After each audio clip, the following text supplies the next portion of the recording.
The person who started all this commotion down in Gainesville was actually a girl from the town of Clayton, Mary Hagler. While Mary was engaged to Joe Davidson, and before they had sexual relations, she became pregnant. Now, Joe was not happy about this. He thought Mary was a nice girl from a nice Southern family. He was wondering how he'd get his football jacket back from her when he fell into a deep sleep. While he was dreaming, he saw an angel.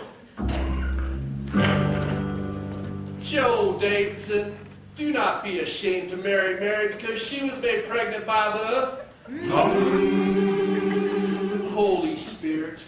She will give birth to a boy, and you shall name him Jesus, because he will deliver his nation from their errors. That's it. Keep moving. So Joe did exactly as the angel instructed. He married his girl and decided to call the child Jesus. Well, every aunt, cousin, and great-grandmother objected because no one had ever heard the name Jesus before. After the wedding, when Mary was early in her 9th month, she and Joe had to take a trip to Atlanta because of an income tax audit. On the way, about 2 miles outside of Gainesville, Mary let out a sound like Joe had never heard in his life.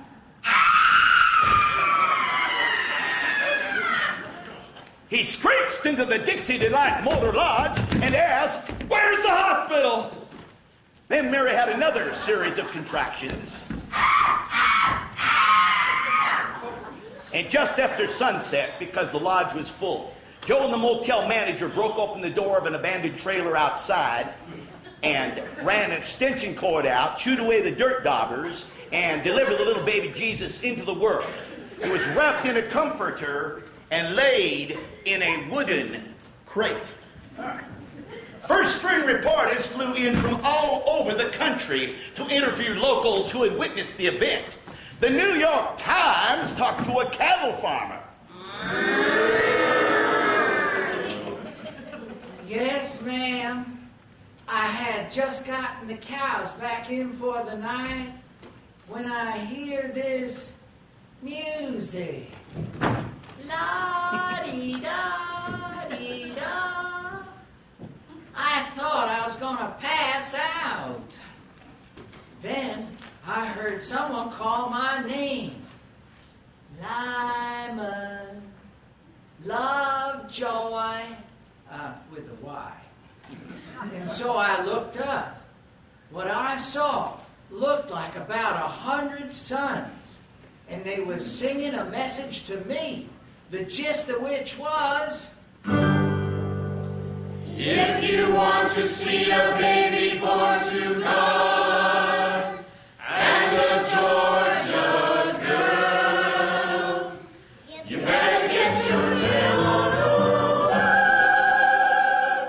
to Gainesville. right. When Jesus was born, Herod was the governor of Georgia. Some scholars came all the way from the Orient to the downtown capital in Atlanta and asked Governor Herod where they could find the baby who was born to take his place. Herod pretended not to be shaken by such a question and sent the men on their way in hopes they would obtain more information for him. The scholars, however, had no trouble finding the baby Jesus because a star they had seen in the Orient led them directly to the trailer. They bowed down and opened up the presents they brought for him. A gold American Express card, some candles that put off the smell of fresh peaches, and a large, expensive-looking bottle of Jade East. In the midst of the festivities, Joe had another visit from the Lord's messenger. Psst. Hey, Joe, take you walking the baby Jesus and highball it too. Mexico. Because Herod's got to try to kill that baby boy. Now get a moving. When the scholars failed to return to Herod, he decided to call a meeting of his closest advisors.